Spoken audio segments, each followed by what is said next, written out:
It's Charles Barkley with Wayfair. It's outdoor season, and my patio setup better be ready to play. That's where Wayfair wins. Patio seating, umbrellas, and grills, all delivered fast and easy. Shop wayfair.ca now. Wayfair, every style, every home.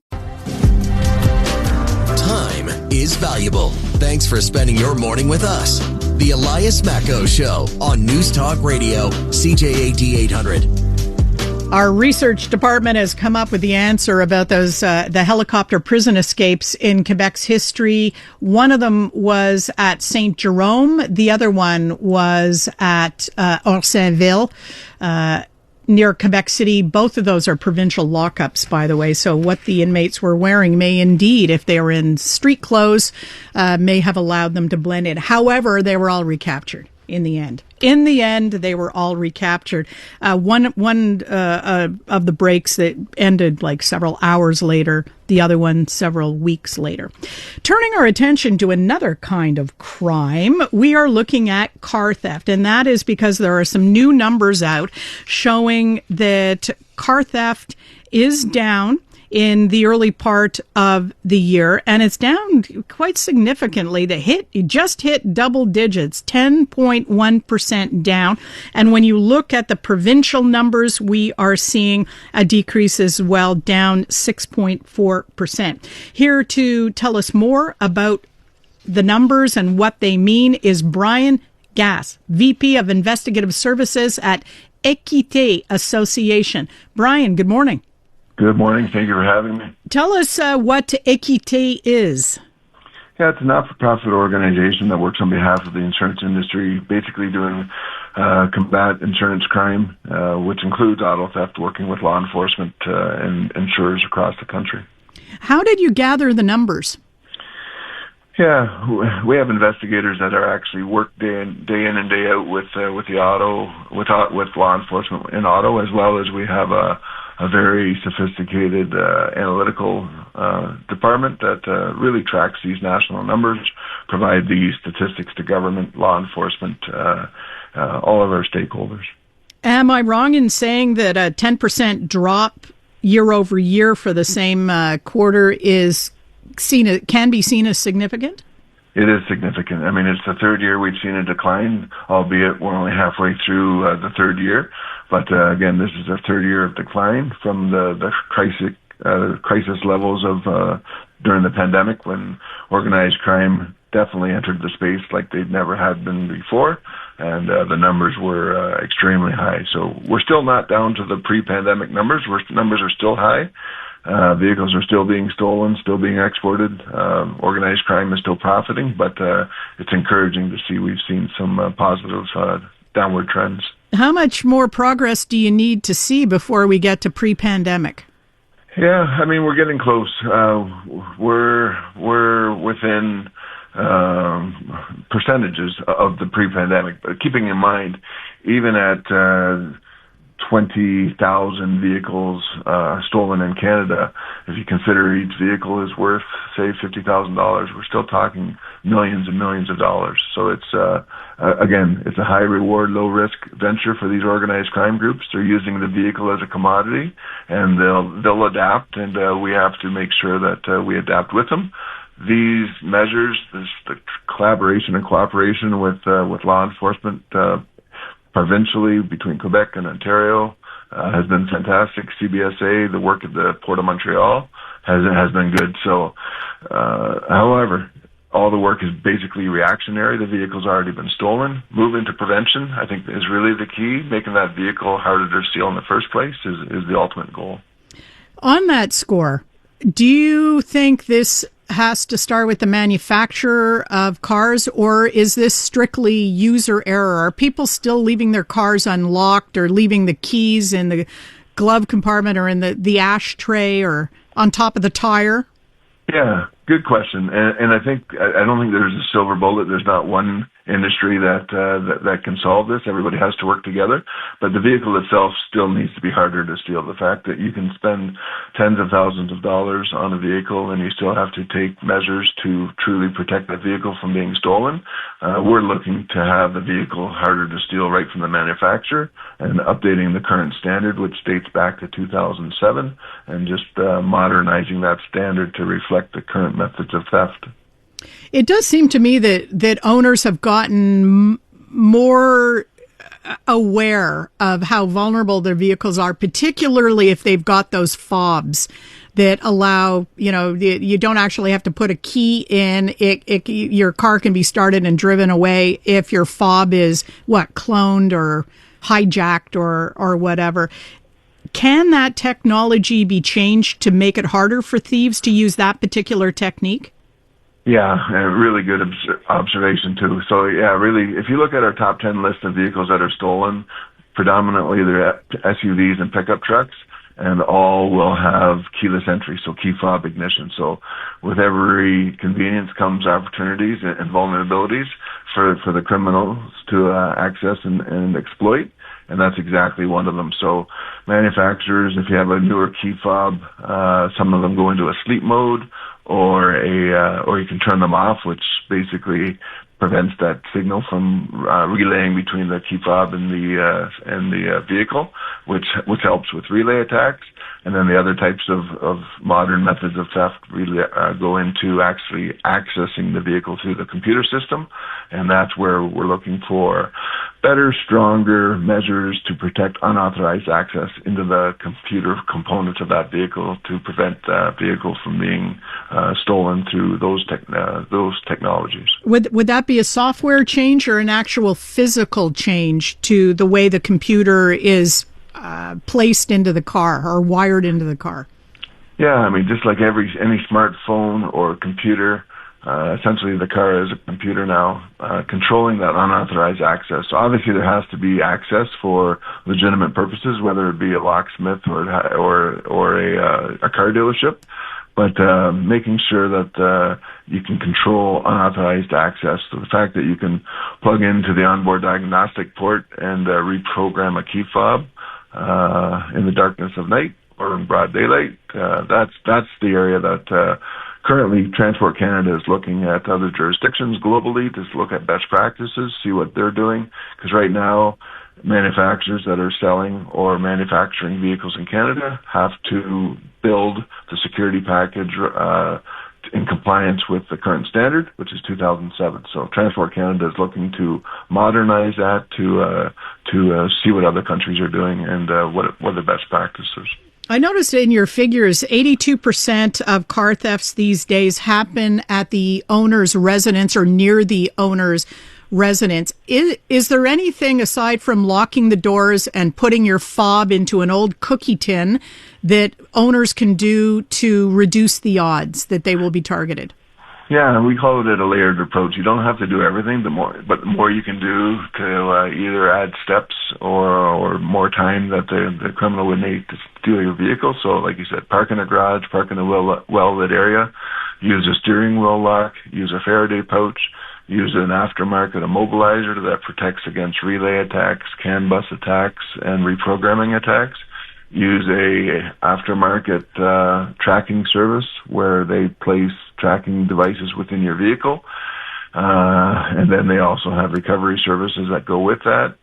And I do caution, if you put your own tracker in it, I would always advise don't track your own vehicle. Never put yourself in harm's way. Give that data information to law enforcement.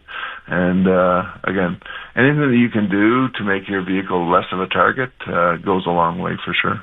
Is law enforcement more cooperative now when owners say, listen, I have a tracker in my car. It's telling me at the port, can you go and get it, please? Because it's been stolen. Because we heard anecdotal stories at the height of the crisis that police just didn't have the manpower or the jurisdiction to do that, particularly at the Port of Montreal. Yeah, I mean, the challenges are, and there's a big difference between a professional tracking service, and there's good ones in Canada, versus one that you're placing in the vehicle yourself. If you do go through the tracking service, they have basically they're built to recover that vehicle with their infrastructure of their companies. Whereas if you put your own tractor in and you're calling the law enforcement, you're now competing with every call for service. They want to help every member of their public. It comes down to capacity. It comes down to if all of a sudden you're calling in to report your vehicle stolen, now you're competing with every violent crime that's happening in the jurisdiction you live, every assault, every violent crime. So it comes down to how calls are triaged too, and sometimes it's not in a timely. It has nothing to do with they're not willing to help. It just comes down to the calls for service. Just a quick clarification, Bryan, on those private services that put trackers in a vehicle. How do they get into the port if your car is at the port? Are they entitled to go in there, or do they count on the car being parked someplace publicly? Yeah, they're very fine-tuned, and they have relationships with law enforcement and CBSA, and they're able to pinpoint where vehicles are, and then they work in collaboration. There's a whole protocol set up for those types of incidents to make sure that vehicle, because what we don't want those vehicles. So $900 million worth of vehicles stolen last year. That's what organized crime is after. This is not just a victimless crime. It's not just a property crime. It's a financially motivated crime to further their criminal operations, whether it be drugs or firearms. So we're trying to get that vehicle taken away from them, either not having it stolen in the first place, or recovered as quickly as possible. So there's a lot of efforts to get those vehicles back and never put them in the hands of the criminals. Thanks very much for the interview, Bryan. Very good. Have a great day. Bryan Gast is VP of Investigative Services at Équité Association. That's an insurance industry association. It's Charles Barkley with Wayfair. It's outdoor season, and my patio setup better be ready to play. That's where Wayfair wins. Patio seating, umbrellas, and grills, all delivered fast and easy. Shop wayfair.ca now. Wayfair, every style, every home. You've heard the chaos. Now you can see it. Oh my gosh. Watch all your favorite podcasts from start to finish right inside the free iHeartRadio app. Gets the blood going, huh? Catch every laugh and eye roll on shows like the Tom Green Farmcast and Park the Bus, now with full video. We're building a ramp for Tony Hawk. It's the same hosts and the same chemistry with all the hilarious moments you've been missing right on your screen. Cheers.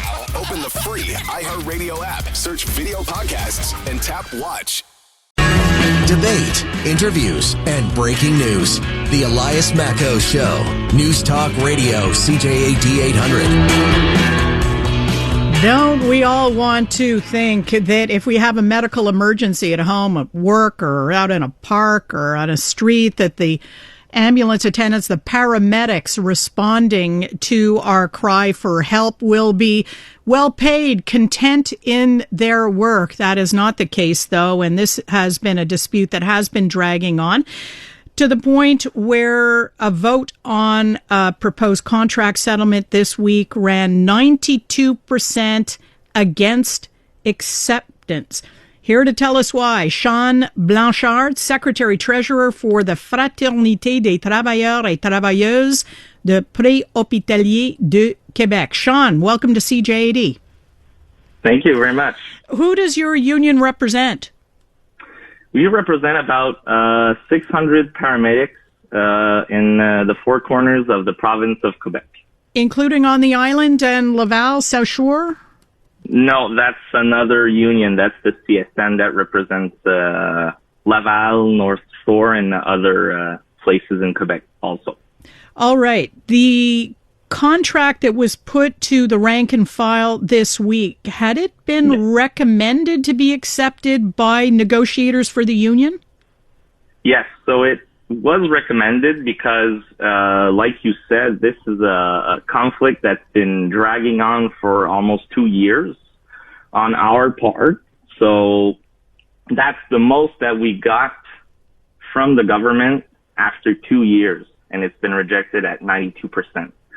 So we wanted, the priorities change after a few years because you've been negotiating it for a few years. So, people have other priorities after 2 years because times change and And when you're 2 years in a conflict, so people, we went to present that to the general counsel, and the general counsel said no, that the members wouldn't say yes if there weren't, the things that we've said in our communicate, on our press release, that are the retirement plan. There's nothing on the retirement plan.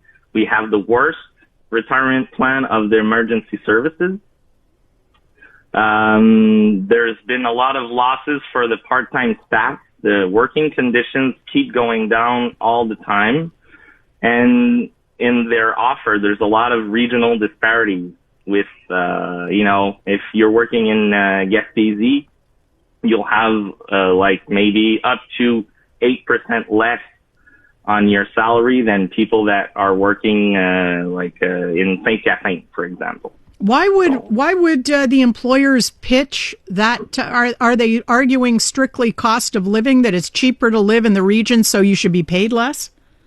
No, it's the thing with the government. They're they really want to, they're axed on the performance side. So they really want us to perform more. And so for the regions, like we say, like Montreal, Laval, they work a lot, and they want them to perform a lot more. So they say, if you perform more, if you get out of the hospital faster, if you botch your paperwork and all that, then you'll get more money. And, for the people in Gaspésie, because they do less calls, they have less, for that. And that's the big thing. They're pitching that because they're really act on the performance side of the they really want us to be performant. In terms of other working conditions, what are the big stumbling blocks? It's really the retirement. We have the worst retirement plan of the whole emergency services. So if you compare with the police officers and the firemen, we don't have the 25 years or 30 years with the 80 factor or something like that. Us, it's 65 years of age that you can stop working. But someone like me started at 22 years old. I'll be working for 40 something years in emergency services, which is there's not a lot of people that go up to there. Just the mental burden of all the terrible things you have to deal with, you would think that there would be some accommodation for that, for an earlier retirement date with no penalty to your pension. Exactly, but no, there are not. And when we ask them, it's always off the table. They're always saying no.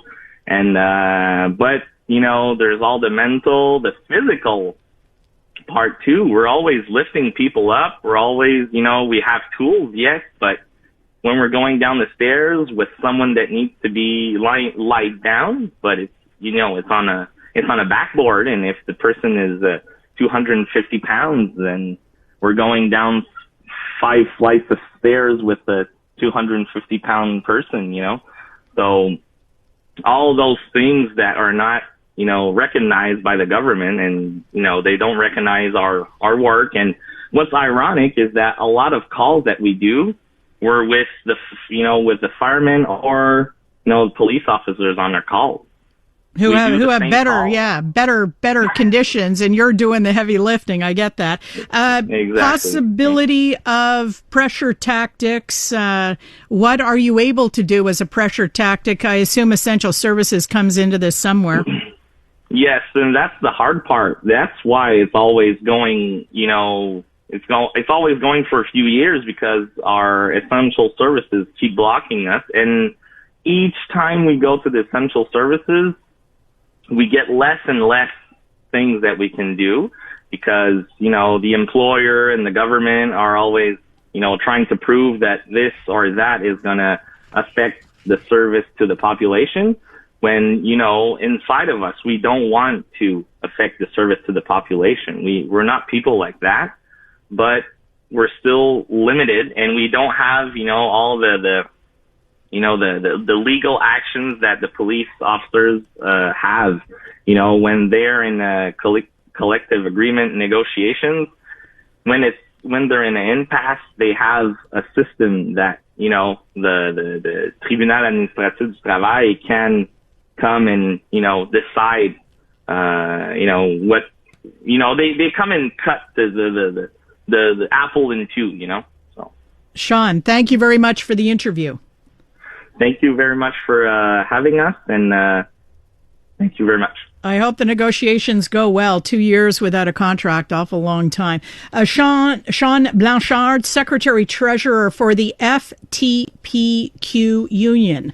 When we return in transit, we're going to talk about where the federal money for transit should go. A lot of projects are possibilities. Which one should get the funding? That's coming up. It's Charles Barkley with Wayfair. It's outdoor season, and my patio set up, they'll be ready to play. That's where Wayfair wins. Patio seating, umbrellas, and grills, all delivered fast and easy. Shop wayfair.ca now. Wayfair, every style, every home. iHeartRadio is throwing it back 2010s, the decade, to the days of huge hits and unforgettable anthems. A non-stop stream of the biggest and best. Drake, Rihanna, Beyonce, Katy, Gaga, The Weeknd, and more. All your decade-defining favorites, all in one place. Hi, it's Katy Perry. Hey, it's Bruno Mars. This is Kesha. Find 2010's The Decade on the free iHeartRadio app. Preset the station so it's always one tap away. The Elias Macco Show, on demand. On demand. Don't miss a thing. Find your favorite clips at CJAD800.com and on the free iHeartRadio app. $6 billion earmarked for Quebec's public transit needs. Where should that money go? There is no shortage of ideas about where the money should be spent. We'll talk to an academic and get his thoughts on that coming up.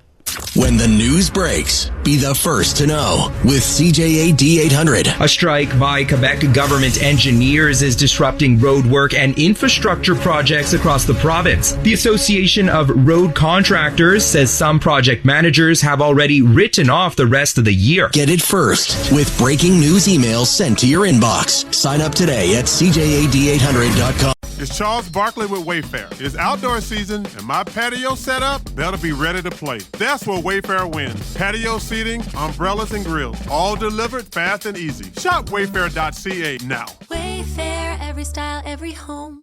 Canadian women are looking for more out of themselves, their businesses, their elected leaders, and the world around them. And that's why we're thrilled to introduce the Honest Talk podcast. I'm Jennifer Stewart. And I'm Catherine Clark. And in this podcast, we interview Canada's most inspiring women. Entrepreneurs, artists, athletes, politicians, and newsmakers, all at different stages of their journey. So if you're looking to connect, then we hope you'll join us. Listen to the Honest Talk podcast on iHeartRadio or wherever you listen to your podcasts.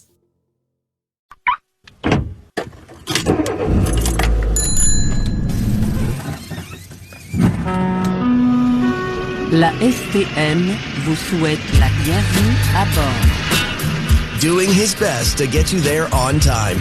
This is In Transit on the Elias Macco Show, CJAD 800.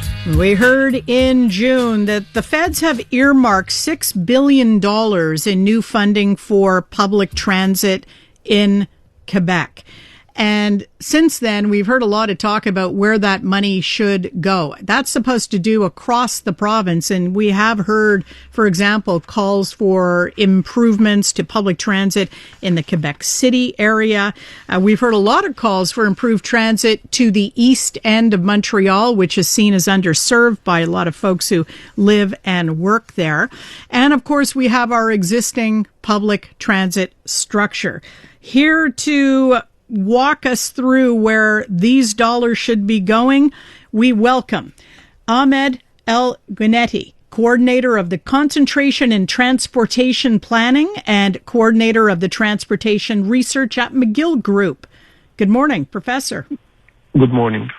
$6 billion with public matching by the province, that could turn out to be quite a bit more. What is the pot we're actually looking at? We are looking at the Quebec government needs to match around 2 times more. So usually the federal funds pays 1/3 and provincial pays 2/3 of any project. If you were ordering the priorities for the province as a whole, where would you be putting that money? The province as a whole, the priority right now in the province is stuff in Montreal and stuff in Gatineau and in Quebec City. So in Quebec City, they have the new light rail they are planning to build. In Gatineau, there's a light rail as well. And in Montreal, we have several ideas and things we have and priorities. Number one priority for us right now is making sure the metro is updated with the new signals. We have new cars because our cars are reaching at their lifetimes, especially for the Green Line. So you need new cars. There's a lot of infrastructure things that needs to happen. There's a lot of elevators that needs to be installed. We still are not universally accessible. And then we can think of new stuff if we have more money. Do you think this would go down well in other regions that aren't on your list? We've long heard from other cities there simply isn't enough money to go around, and if we're focusing on Quebec City, Gatineau, and Montreal, they're going to be left out once again.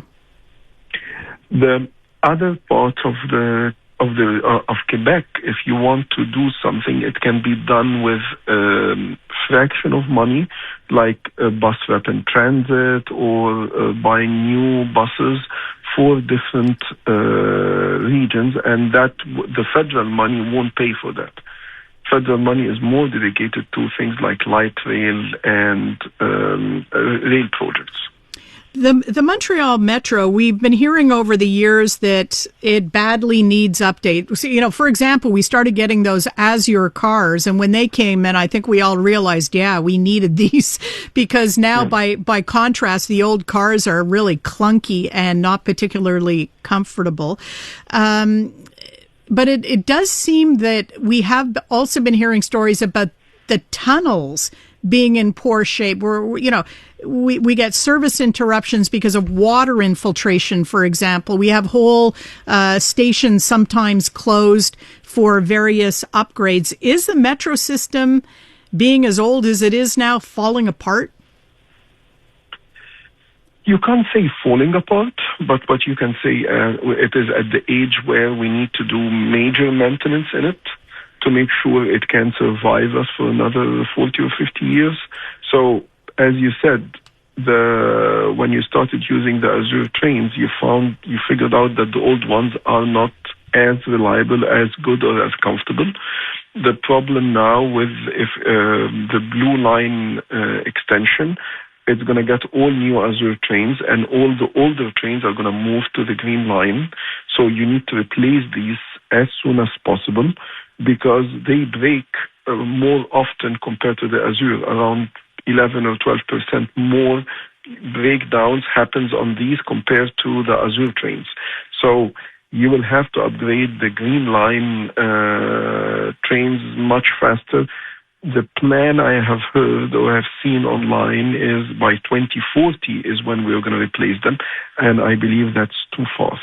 Now so we have to bring it a little bit earlier, much more earlier. There is a petition circulating by the opposition at City Hall focused on that, pointing out that the Green Line is going to become the poor cousin for years because all of the older cars are going to be on it because the upgraded lines are not going to be compatible with the older cars. They're going to be designed, the communication systems and so on are going to be designed for the newer cars. So can we do this? Can we accelerate the new cars for the Green Line? Can we do some infrastructure work on the stations and the tunnels and all that stuff and continue the extension on the Blue Line? Can we do all that and do something for the East End as well? With the money you're getting from the federal government, you can't do both. There's no way we can do both. No. We have to be honest about the amount of money you're getting, because a big chunk of the money is going to go to Gatineau. Another big chunk is going to go to the light rail in Quebec City. So you will have enough money to do some upgrades in the metro. Well, we're going to have to rein in our expectations, I guess, from this federal money. Thank you very much for joining us, Professor. You're welcome. Ahmed El-Geneidy is coordinator of the Concentration in Transportation Planning and coordinator of the Transportation Research at McGill Group.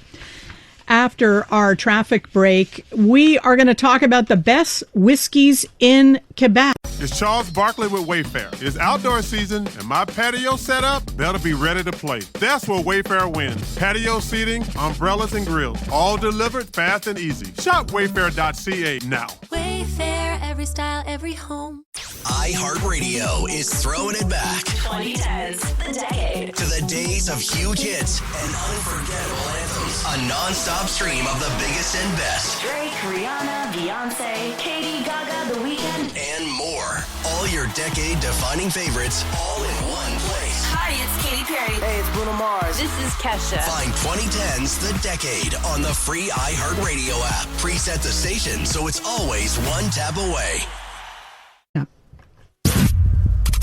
You're listening to the Voice of Montreal. News Talk Radio, CJAD 800. An iHeartRadio station. You've heard the chaos. Now you can see it. Oh my God. Watch all your favorite podcasts from start to finish right inside the free iHeartRadio app. Gets the blood going, huh? Catch every laugh and eye roll on shows like the Tom Green Farmcast and Park the Bus. Now with full video. We're building a ramp for Tony Hawk. It's the same hosts and the same chemistry with all the hilarious moments you've been missing right on your screen. Cheers. Open the free iHeartRadio app, search video podcasts, and tap watch.